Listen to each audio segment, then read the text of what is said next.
মহান স্বাধীনতা দিবস আজ গভীর শ্রদ্ধায় জাতি স্মরণ করছে ১৯৭১ সালের মুক্তি সংগ্রামে আত্মদানকারী বীর শহীদদের।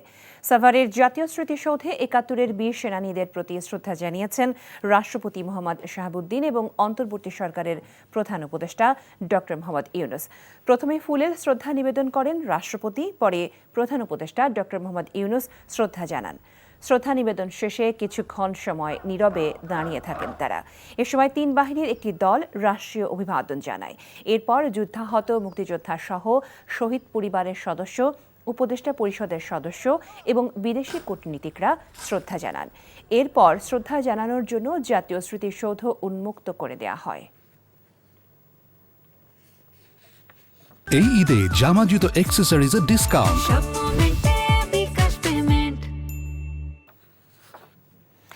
যাচ্ছি জাতীয় স্মৃতিসৌধে, সেখানে আছেন সহকর্মী নিয়ামুল আজিজ সাদেক।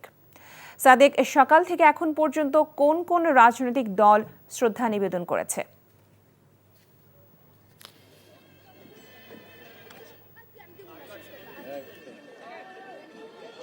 সকাল থেকে আপনি যেটা বলছিলেন যে রাষ্ট্রপতি এবং প্রধান উপদেষ্টা চলে যাওয়ার পরে এখানে বিএনপি, জাতীয়তাবাদী দল বিএনপি সবচেয়ে বড় দল এখন রাজনৈতিক মাঠে, তারা এখানে শ্রদ্ধা নিবেদন করেছেন। তার পরবর্তীতে আমরা দেখেছি জাতীয় নাগরিক পার্টি, তারা তাদের সদল বলে যারা কেন্দ্রীয় কমিটিতে রয়েছে প্রায় প্রত্যেকে এসে এখানে অংশগ্রহণ করেছেন। এর পাশাপাশি আমরা দেখেছি যে জাতীয় সাম্যবাদী দল, গণতন্ত্রী পার্টি, বাসদ অথবা সামাজিক সাংস্কৃতিক যে সংগঠনগুলো আছে, এখানে যে নতুন কুড়ি, খেলাঘর বা এই সাভার কেন্দ্রিক কিছু যে সাংস্কৃতিক দলগুলো রয়েছে, তারা এখানে এসে শ্রদ্ধা নিবেদন করেছেন। রয়েছে ব্যক্তি পর্যায়ের মানুষ যারা পরিবার নিয়ে এসেছেন এই স্বাধীনতার মহান যে সৈনিকরা রয়েছেন তাদের স্মরণ করতে, তাদের স্মৃতিতে এখানে ফুলের শ্রদ্ধা জানাতে বিভিন্ন জায়গা থেকে এসছেন। এখন পর্যন্ত আসছে গণ অধিকার পরিষদ, জাতীয় নাগরিক ঐক্য, কিছুক্ষণ আগে বাংলাদেশের কমিউনিস্ট পার্টি, তারা এখানে এসছেন।